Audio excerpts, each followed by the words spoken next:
1965 आणि 1971च्या इंडो-पाक युद्धामध्ये यशस्वी कामगिरी बजावलेले कारिवडे गावचे माजी सरपंच, माजी सैनिक तथा समाजसेवक राजाराम तात्या सावंत यांचं वृद्धापकाळानं निधन झालं. त्यांनी आपलं संपूर्ण आयुष्य देशसेवेसह समाजसेवा, लोककल्याण व माणुसकीच्या मूल्यांसाठी समर्पित केलं.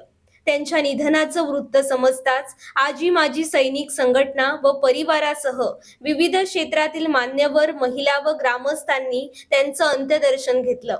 यावेळी भारतीय सैन्य दलाच्या नियम व ड्रिल नुसार पुष्पचक्र अर्पण करून शोकवंदनेसह मानवंदना देण्यात आली. त्यानंतर भारतीय सैन्य दलाच्या नियमानुसार पुष्पचक्र अर्पण करण्यात आलं. यावेळी परेड करून त्यांच्या पार्थिवावर तिरंगा ठेवण्यात आला. तसेच ड्रिल नुसार शोकवंदना देताना बिगुल वाजवून मानवंदना देण्यात आली.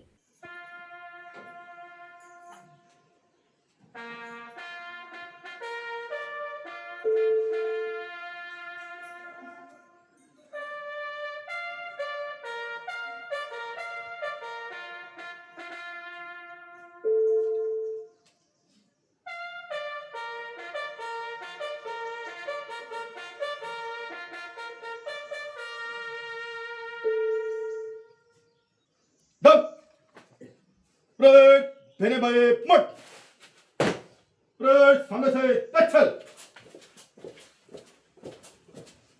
हम विश्राम.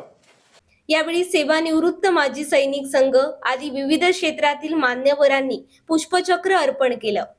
त्यानंतर त्यांच्यावर अंत्यसंस्कार करण्यात आले. भारतीय सैन्य दलातून निवृत्त झाल्यानंतर त्यांनी गावचे सरपंचपद भूषवताना गावच्या विकासात महत्त्वाचं योगदान दिलं. गावात रस्ता, पाणी, वीज, बस या मूलभूत सुविधा त्यांनी उपलब्ध करून दिल्या. कारिवडे पूर्व सैनिक संघाचे ते खजिनदार असताना आजी माजी सैनिकांच्या कुटुंबियांसाठी महत्त्वपूर्ण योगदान दिलं. गावात कोणताही वाद निर्माण झाला तर तो मिटवून समाज एकसंघ ठेवण्यात ते अग्रस्थानी राहायचे.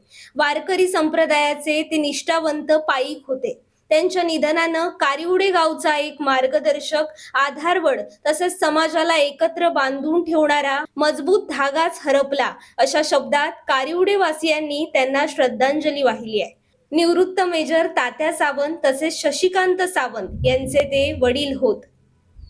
दीपक गावकर, ओटवणे.